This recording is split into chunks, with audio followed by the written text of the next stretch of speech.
Well, Allison, hello to you. This is certainly a part of the airport that you don't usually see here at Atlanta, the world's busiest airport. Chances are, if you've ever been on a Delta flight, then the plane that you've been on at some point has been in one of these hangars. This is where all of the maintenance happens, including changing the air filters that you find there on board. Now, before anybody gets on a flight, you've got to be wearing one of these. That's a requirement. But with more people now again taking to the sky, there's a growing question around the air and wondering just how safe the airline cabin air is that you're breathing while in flight. So we took a behind-the-scenes look to find out. Here's how that air works. First, it's filtered through these HEPA-grade filters. Those are similar to what you might find in a hospital operating room. And at the same time, fresh air is coming in from the outside. And that air, that recirculation is happening every 2 to 4 minutes. There's a new batch of air coming in. Now, we actually went inside the belly of the plane to take a look inside the cargo hold as that air filter was being changed. Take a look. Air travel is once again starting to take off. How are you feeling today about getting back on a plane? Pretty good. You're feeling good? Excited. But in the age of COVID-19, fear of flying still lingers. For nights of service in New York, LaGuardia. I'm nervous. Why? A little nervous. Just being in that enclosed space with a lot of people. With people coughing and sneezing and then it's going to the air. But just how does air quality work in flight? The air you breathe on board is a combination of fresh air brought in from outside and filtered air that's recirculated through the cabin. The air flows from top to bottom, not side to side between passengers, meaning it comes in from the vents above and is sucked out through the vents in the floor. It's run through these heavy-grade HEPA filters, similar to those used in hospital operating rooms, which pull out more than 99% of particles in the air. That is mixed with fresh air from outside. Now, Delta Airlines taking new steps to ensure that cabin air is as clean as possible. So there's a completely new batch of air that comes into the aircraft every 2 to 4 minutes. Every 2 to 4 minutes. On every aircraft, changing those filters twice as often as recommended. You may notice that it's dirty on the top where the air has flown into the filter, but it'll be clean on the bottom side. And what does that show us? That shows us that the filter's working.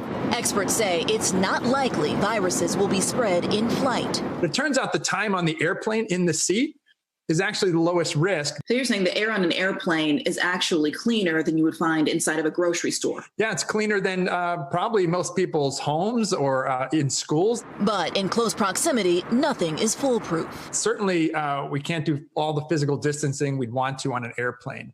So, there's no such thing as zero risk. That's why airlines are requiring masks and upping their sanitation routine. Between every Delta flight, the entire cabin sprayed with disinfectant and wiped from top to bottom. New boarding procedures, loading from back to front, and a commitment to block middle seats through September. There isn't any one action that we are taking that is the silver bullet, but when you layer in all of these mitigating actions, the probability with each layer, the probability of virus transmission goes down and down and down. And that's been our approach all along. And Delta says they've now committed to changing those air filters twice as frequently as required. Now, across the board, airlines are upping their sanitation practices. We took a look at what Delta's doing. They're spraying down the entire aircraft inside and also wiping it down before every single flight. They've also committed to blocking the middle seats and keeping planes at 60% capacity at least through September. Now, Allison, for those who may get on board, take a flight, and still feel, even with those reduced capacities, that the flight is too full, Delta says that you can always rebook to a later flight free of charge. First, it was New York City and Seattle. Now Texas, Arizona, and Florida are dealing with overwhelming coronavirus outbreaks. Their hospitals, in many cases, struggling to keep up.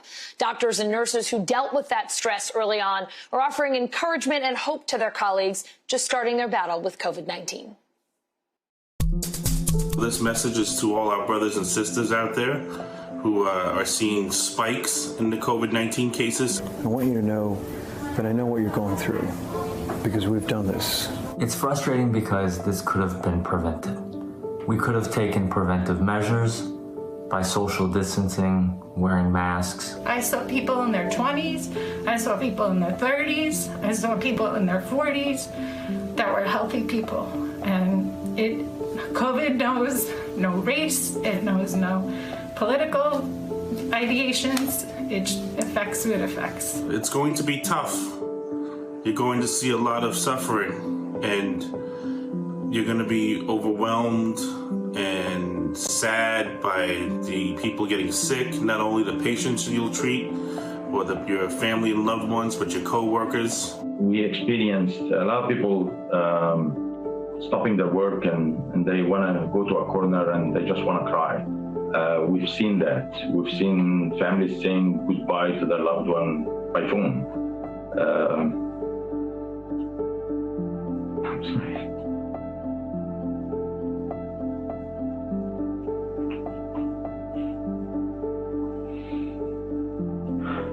As a physician who treated COVID-19 patients on the front lines here in New York City, you will get through to the other side.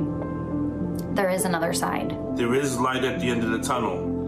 In New York City, our cases have dropped significantly. We are learning so much about this virus, this disease, and the disease process. If the conservative measures are not working, don't delay the intubation. Don't delay putting the patient on the ventilator. If you get sick, make sure you quarantine. You will have to find something to help with your psychological and spiritual state. Rely on your colleagues. Acknowledge what they're doing is unique and this is special time.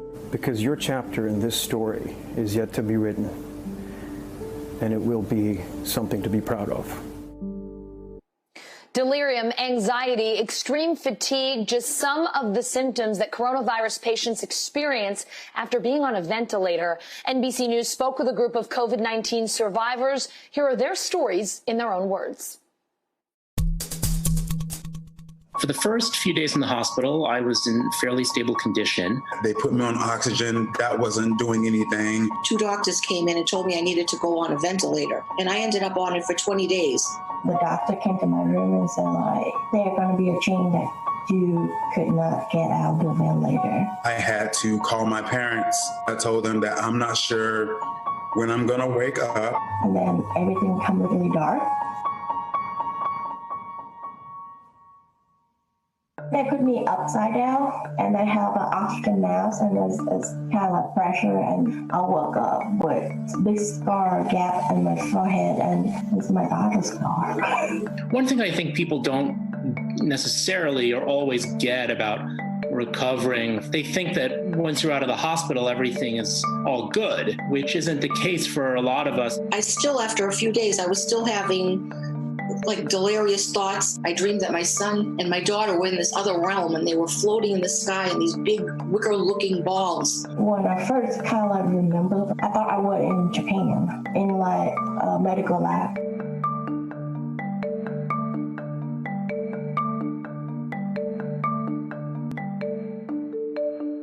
The hardest part about the recovery was being so weak, because I'm a pretty strong guy when it comes to, working out, taking care of myself, not being able to wash myself, not being able to stand, not being able to walk.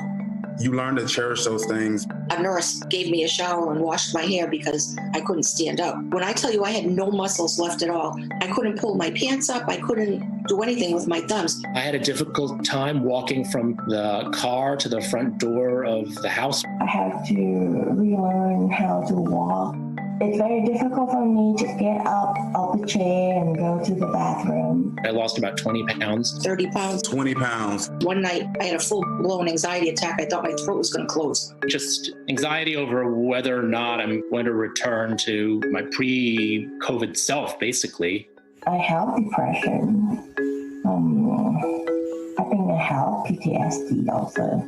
I had a visiting nurse, physical therapist, and occupational therapist. My breathing is so much better. I don't even wheeze anymore. I started by just walking, increasing increments every day, and I've been cleared to work out. I still do have a shortness of breath. I'm using this device and it measures your lung capacity, but it also helps you develop it. I have kidney failure while I was in coma, and right now my kidney hasn't gone back to normal yet. It's just not affected your lung. It's affected your whole body. Living with this virus, with whatever I have, is another battle. Every day is a battle.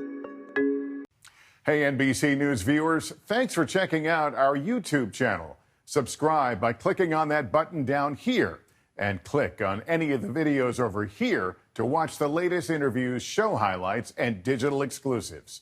Thanks for watching.